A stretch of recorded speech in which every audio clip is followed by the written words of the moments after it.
राजा रघुवंशी के कत्ल का कुंडली कनेक्शन। क्या मंगल दोष ने ली राजा की जान? क्या राज से शादी करने के लिए राजा से सोनम ने रचाई शादी?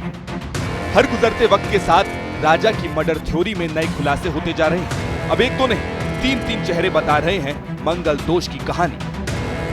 वो राज पुष्पा जो भी है उसको मंगल दोष नहीं था, तो हो सकता उसने राजा की पूरी प्लानिंग बनाई, घर वाले की वजह से उसने सब शादी करी। मतलब इसके बाद में ना उसने सोचा कि मैं राजा को रास्ता से हटा दूंगी। मंगल दोनों को था, तो मेरा उसमें अलावा में लगाया कि अगर मंगल में जैसे एक मरता है तो विधवा हुई या पति मरा तो पति शादी कर सकता है, और पत्नी मरी तो ये कर सकती है।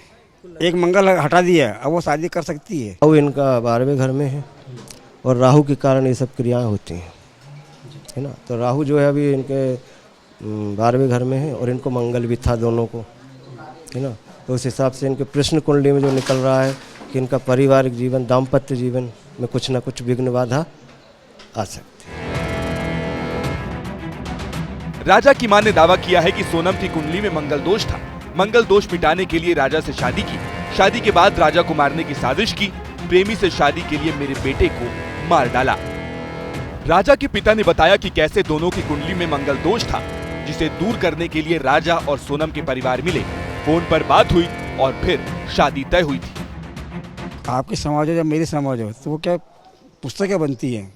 जैसे किसी मंगल है, किसी अच्छे सम्मेलन में लड़के मिलने मिल जाते हैं, उसमें किताब में फिर हमने देखा मंगल है, तो उन्होंने देखा मंगल है। फिर फ़ोन पे बात है, अपन नंबर लिखते हैं कि फलाने लड़की है, फलाने लड़का है। जब आगे बात चलती है, एकदम थोड़ा कि गुड्डा गुड्डी खेल शादी कर ली। लेकिन राजा के परिवार को क्या पता होगा कि बेटे का मंगल दोष उसकी जिंदगी में इतनी जल्दी काल बनकर आएगा। राजा की मां कह रही हैं कि जब सोनम के घर वालों को पता था तो बेटी का मंगल दोष दूर करवाने के लिए क्यों उनके बेटे की जिंदगी तबाह की। मंगल वजह से ही उसने सोनम ने राजा की हत्या की। और सारी गलती तो उनके घर वाले की है, क्योंकि जब उनको मालूम था राज के बारे में तो उनने किसी के लड़के को क्यों फंसाया। मतलब उनको उससे शादी करवा देना था ना उनकी लड़की की। या तो बोल देते तुम मर जा, भाग जा, मगर हमारे मुंह पे ऐसा कालंक मत पूतना। या तो शादी करी थी तो पहले समझा देना था। राजा रघुवंशी के परिवार के ज्योतिष ने तो यहाँ तक दावा कर दिया था कि इस मर्डर में एक और महिला का हाथ हो सकता है। फिर इन्होंने प्रश्न किया कि पंडित जी इसके पीछे किस किस का हाथ हो सकता है, ऐसा क्यों हुआ। तब फिर मैंने देखा, उसमें सर्च किया, तब उसमें निकला कि इसमें सोनम जी का ही कुछ हाथ लग रहा है और उनके साथ 8-10 लोगों का साथ है उनके। बस अब सामने आएगा आपको, महिला और है इसमें।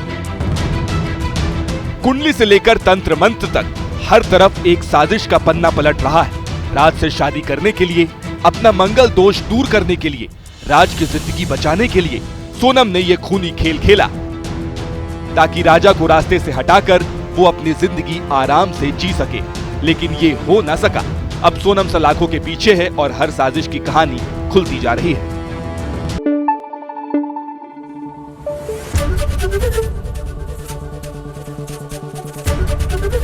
एबीपी न्यूज आपको रखे आगे।